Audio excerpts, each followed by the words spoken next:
جو میرا سچا بندہ یا بندی ہوگا وہ تیرے بہکاوے میں بالکل نہیں آئے گا. یہ اللہ نے ابلیس کو کہہ دیا اور اس کو اللہ نے اپنے دربار سے نکال دیا. یہ تیسری خصوصیت ہوئی کہ اللہ نے فرشتوں سے آدم علیہ السلام کا سجدہ کروایا.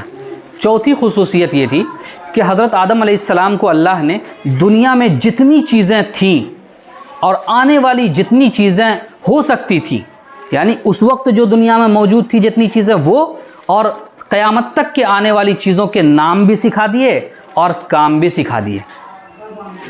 مثال کے طور پر تیل ایک چیز کا نام ہے. اس کا کام کیا ہے؟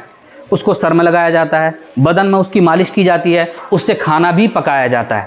ٹھیک ہے، تو اللہ نے حضرت آدم علیہ السلام کو تیل کا نام بھی بتایا اور تیل کا کام بھی بتایا، دونوں باتیں بتائی. ٹھیک ہے، تو جب اللہ نے آدم علیہ السلام کو تمام چیزوں کے نام اور کام بتائے تو آدم علیہ السلام سے کہا اب تم بتاؤ کیا کیا میں نے بتایا. تو آدم علیہ السلام نے سب کچھ بتا دیا. یعنی اللہ نے وہ پاور دیا تھا ان کے اندر، وہ طاقت دی تھی کہ اللہ نے ذہن میں ان کی اتنی طاقت بھر دی تھی کہ اللہ نے بتایا، پھر اس کے بعد اللہ کے بتانے کے بعد اللہ کو وہ سنا بھی دیے. انہوں نے اللہ کو سنا بھی دیا زبانی کہ ہاں آپ نے یہ بتایا تھا، یہ بتایا تھا، یہ بتایا تھا، اس کا نام بتایا تھا، اس کا نام بتایا تھا، اور اس کا یہ کام ہے. جب یہ خصوصیت فرشتوں نے دیکھی، فرشتے ایک دم تعجب میں پڑ گئے. اللہ نے ان کے چہرے کو پڑھ لیا، فرشتوں کے چہرے کو، کہ بہت تعجب میں پڑ گئے ہیں. تو کہا کہ تم بتاؤ جو ہم نے آدم علیہ السلام کو بتایا تھا تمام چیزوں کے نام اور اس کے کام، تم بھی بتاؤ. تو فرشتوں نے کہا کہ ہم نہیں جانتے. فرشتوں نے اپنی بے بسی کا اظہار کر دیا. تو یہاں پر یہ اللہ نے حضرت آدم علیہ السلام کی خصوصیت یہاں پر بتلائی اور جتلائی. ٹھیک ہے، تو یہ 4 خصوصیت ہیں. اب ان 4 خصوصیت کو تم کو لکھنا ہے، نوٹ کرنا ہے. اب نوٹ کرو، میں نے یہ بتا دیا، اب نوٹ کرو. سب نے لکھ لیا اس کو؟ چلو، اس میں دیکھو حضرت آدم علیہ السلام کی بنیادی خصوصیات، یعنی کیا ایسی چیزیں ہیں جو حضرت آدم علیہ السلام کو خاص بناتی ہیں. ٹھیک ہے، پہلی ہے اللہ نے انہیں اپنے ہاتھوں سے بنایا. ٹھیک ہے. نمبر 2، اللہ نے انہیں جنت میں پیدا فرمایا. نمبر 3، فرشتوں نے حضرت آدم علیہ السلام کو سجدہ کیا. اور نمبر 4، اللہ نے حضرت آدم کو دنیا کی تمام چیزوں کے نام اور ان کے کام سکھائے جو میں بتا چکا ہوں. یہ تو حضرت آدم علیہ السلام کی پیدائش کا تذکرہ میں نے بتایا. حضرت آدم علیہ السلام کی پیدائش کے بعد اللہ رب العزت نے ان کی بیوی یعنی حضرت آدم کی بیوی حضرت حوا علیہ السلام کو حضرت آدم علیہ السلام کی بائیں پسلی سے پیدا فرمایا. یہاں سے، یہ اس کو پسلی کہتے ہیں، بائیں پسلی سے پیدا فرمایا، یہیں سے نکالا. ٹھیک ہے، ان دونوں کے پیدا کرنے کے بعد اللہ نے دونوں سے کہا کہ جاؤ جنت میں جہاں چاہو گھومو پھرو، کھاؤ پیو، عیش کرو، موج کرو. اتنی فیسلٹی، اتنی سہولت کسی کو نہیں ملی. ٹھیک ہے، دنیا میں. مرنے کے بعد تو انشاءاللہ ملے گی، لیکن دنیا میں کسی کو نہیں ملی. لیکن ساتھ ساتھ اللہ نے یہ کہہ دیا ان کے امتحان کے لیے، دونوں کے امتحان کے لیے، کہ دیکھتے ہیں دونوں میری بات مانتے ہیں یا نہیں مانتے ہیں، یا شیطان کے بہکاوے میں آ جاتے ہیں. جو شیطان نے چیلنج کیا تھا کہ ہم آدم علیہ السلام کی اولاد کو، آدم کی اولاد کو بہکائیں گے، قیامت تک آنے والی اولاد کو بہکائیں گے. تو یہ اللہ نے ایک آزمائش کے لیے کہہ دیا تھا کہ تم جہاں چاہو جنت میں گھومو پھرو، کھاؤ پیو. لیکن دیکھو یہ جو درخت ہے، دکھا دیا دونوں کو، یہ جو درخت ہے، اب وہ درخت کس چیز کا تھا؟ تو بعض لوگ کہتے ہیں کہ گیہوں کا درخت تھا، مگر وہ تھا کسی چیز کا درخت. ٹھیک ہے، اللہ کو معلوم ہے، صحیح بات اللہ کو معلوم. تو یہ جو درخت ہے اس کے قریب بھی مت جانا. قرآن میں کہا وَلَا تَقْرَبَا هَذِهِ الشَّجَرَةَ فَتَكُونَ مِنَ الظَّالِمِينَ، کہ تم دونوں دیکھو اس درخت کے قریب بھی مت جانا. اگر تم نے ایسا کیا تم لوگوں کو ظالموں میں شمار کیا جائے گا. یہ اللہ نے ڈرانے کے لیے کہہ دیا، اور یہ دیکھنے کے لیے کہ دونوں اللہ کی بات مانتے ہیں یا نہیں مانتے ہیں. تو دیکھو وہ تو تھے اللہ کے پیغمبر، اللہ کے نبی، اللہ کی بات تو ماننا ہی تھا ان کو. لیکن چونکہ شیطان بھی کھلا دشمن ہے نا، شیطان بھی کھلا تھا، آزاد تھا، بھلے ہی وہ بھاگ گیا تھا اللہ کے دربار سے، مگر اسی سے ڈرایا کہ تم بہکاوے میں مت آنا کسی کے، تم اس درخت کے قریب مت جانا. تو وہ جو شیطان نے وعدہ کیا تھا اللہ سے، اللہ کو چیلنج دیا تھا کہ میں آپ کے بندے کو بہکاؤں گا کہ تو شیطان کا سب سے پہلا وار حضرت آدم اور حضرت حوا علیہ السلام پر ہوا۔ کس پر ہوا؟ شیطان کا سب سے پہلا وار حضرت آدم اور حضرت حوا علیہ السلام پر ہوا۔ انہوں نے تو شیطان نے ان کو بہکایا اور یہ کہا کہ دیکھو اللہ نے کیوں منع کیا تم کو؟ تم نے کبھی سوچا کہ اللہ نے تم کو اس درخت کے پاس جانے سے کیوں منع کیا؟ یہ اس لیے منع کیا کہ آگے چل کے تم کو اللہ تعالیٰ جنت سے نکال دیں گے۔ اگر تم اس درخت کے پاس جاؤ گے اور اس کا پھل کھاؤ گے تو ہمیشہ ہمیشہ کے لیے جنت ہی میں رہو گے، فرشتوں کی طرح، ٹھیک ہے؟ تو اب تھے تو وہ انسان ہی، ان کے دل میں بھی آیا کہ اتنے عیش موج کی جگہ اور ہم کو آگے چل کے نکال دیا جائے گا، تو وہ بہکاوے میں آ گئے دونوں، ٹھیک ہے؟ پھر اس کے بعد وہ گئے اس درخت کے پاس اور اس کا دانہ کھا لیا انہوں نے، دونوں نے۔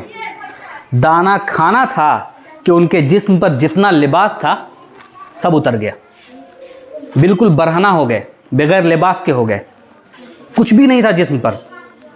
تو دونوں نے جنت کے پیڑ پودوں کے پتوں سے اپنے آپ کو ڈھکا، اپنے سطر کو ڈھکا، ٹھیک ہے؟ اور اللہ سے معافی مانگنے لگے۔ تو اللہ نے کہا نہیں، چلو جاؤ دنیا میں جاؤ، اب تم دنیا میں جاؤ، ایک مقرر وقت کے لیے تم دونوں دنیا میں چلے جاؤ۔ یہاں تک بات تھی کہ اللہ تعالیٰ نے حضرت آدم علیہ السلام کو پیدا کیا کیسے اور ان کے ساتھ کیا کیا واقعات ہوئے، یہاں تک ان کے انسان ہونے کی بات تھی۔ اب اس سے آگے کا جو مرحلہ ہے نا، یعنی دنیاوی مرحلہ، وہ نبوت کا مرحلہ ہے۔ تو جب اللہ نے حضرت آدم اور حضرت حوا علیہ السلام کو دنیا میں اتارا تو وہاں سے اللہ نے حضرت آدم علیہ السلام کے نبوت کے سفر کا آغاز کر دیا، ٹھیک ہے؟ شروعات ہو گئی۔ تو جب دنیا میں اللہ نے حضرت آدم علیہ السلام کو بھیجا تو ان کی بے شمار اولاد ہوئی۔ ان اولاد میں سے 3 اولاد مشہور ہوئی۔ قابیل جو حضرت آدم علیہ السلام کا بڑا لڑکا تھا، حابیل جو ان سے چھوٹا تھا، اور ایک تھے حضرت شیث علیہ السلام، یہ بھی نبی بنائے گئے تھے اور بعد میں چل کر حضرت آدم علیہ السلام کے جانشین اور خلیفہ بنے۔ تو اور ایک اور اولاد تھی لڑکی کی شکل میں، اقلیمہ۔ قابیل جو بڑا لڑکا تھا وہ چاہتا تھا کہ اقلیمہ سے ہم شادی کریں، اور حضرت آدم اور حوا علیہ السلام چاہتے تھے کہ نہیں، حابیل سے اقلیمہ کی شادی ہو۔ تو یہ ضد پر اڑا ہوا تھا قابیل۔ تو حضرت آدم علیہ السلام نے کہا کہ ایسا ہے کہ دونوں اپنی اپنی قربانی پیش کرو، ٹھیک ہے؟ تو پہلے کے زمانے میں قربانی دوسرے حساب سے ہوا کرتی تھی اور اس کی قربانی کی قبولیت کی شکل بھی الگ تھی۔ پہلے کے زمانے میں کیا تھا کہ قربانی کیا کوئی جانور، ٹھیک ہے، اللہ کے نام پر، اور اس کو پہاڑ پر رکھا ہے، ٹھیک ہے؟ تو اگر وہ قربانی قبول ہونے والی ہوگی اللہ کی جانب سے تو آسمان سے ایک آگ آتی تھی اور اس کو جلا کر ختم کر دیتی تھی۔ تو اس کا مطلب یہ سمجھا جاتا تھا کہ قربانی قبول ہو گئی، ٹھیک ہے؟ تو حضرت آدم علیہ السلام نے کہا کہ جاؤ دونوں اپنی اپنی قربانی پیش کرو۔ تو دونوں نے جانور ذبح کیا اور پہاڑ پر رکھا ہے۔ آسمان سے آگ آئی اور حابیل کی قربانی کو قبول کر لیا انہوں نے، آگ نے۔ قابیل بیچارہ ایسے ہی رہ گیا۔ اب وہ کھسیایا ہوا، کھسیانی بلی کھمبا نوچے، اس نے لگے ہاتھ حابیل کو دھمکی دے دی، کہا کہ اگر تم نے میری بات نہیں مانی تو میں تمہارا قتل کر دوں گا۔ تو کہا کہ ہم ڈرنے والے نہیں ہیں، ہم بزدل نہیں ہیں۔ تو بات بڑھتی رہی، یہاں تک کہ آسمان نے وہ منظر بھی دیکھا کہ قابیل نے حابیل کو قتل کر دیا، یعنی سگے بھائی نے سگے بھائی کا خون کر دیا، ٹھیک ہے؟ تو ایک بھائی جنتی ہو گیا شہید ہو کر، اور ایک بھائی دوزخی ہو گیا قتل کر کر اور کفر کر کے۔ تو دنیا کا پہلا قتل جس نے کیا وہ تھا قابیل، جس نے مارا تھا اپنے بھائی حابیل کو۔ تو دنیا میں جتنے بھی قتل کے واردات ہوں گے ان سب کی لعنت لوٹ کے کس پر آئے گی؟ قابیل پر۔ کس پر آئے گی؟ ہاں۔ تو یہ تھا واقعہ حضرت آدم علیہ السلام کے دنیا میں آنے کے بعد جو ہوا، پہلا جو خطرناک واقعہ پیش آیا۔ پھر اس کے بعد حضرت آدم علیہ السلام کو اللہ نے کہا کہ دیکھیے آپ کو دنیا میں بھیجا گیا ہے، یہ اس لیے بھیجا گیا ہے تاکہ آپ کی اولاد میں سے جو برائی کریں آپ اس کو سیدھے راستے کی رہنمائی کیجیے، آپ اس کو وہ باتیں بتائیے کہ جس سے ہم خوش ہوتے ہیں، یعنی اللہ، جس سے اللہ خوش ہوتا ہے وہ باتیں بتائیے۔ تو یہاں سے ان کے نبوت کے سفر کا آغاز ہوا، ٹھیک ہے۔ تو اس طریقے سے حضرت آدم علیہ السلام دنیا میں تقریباً 1000 سال رہے زندہ، ٹھیک ہے۔ یہ تھا واقعہ جو حضرت آدم علیہ السلام کا انسان اور نبی بنائے جانے کا تھا۔ یاد ہو جائے گا؟ چلو ماشاء اللہ۔ وعلیکم السلام ورحمۃ اللہ وبرکاتہ۔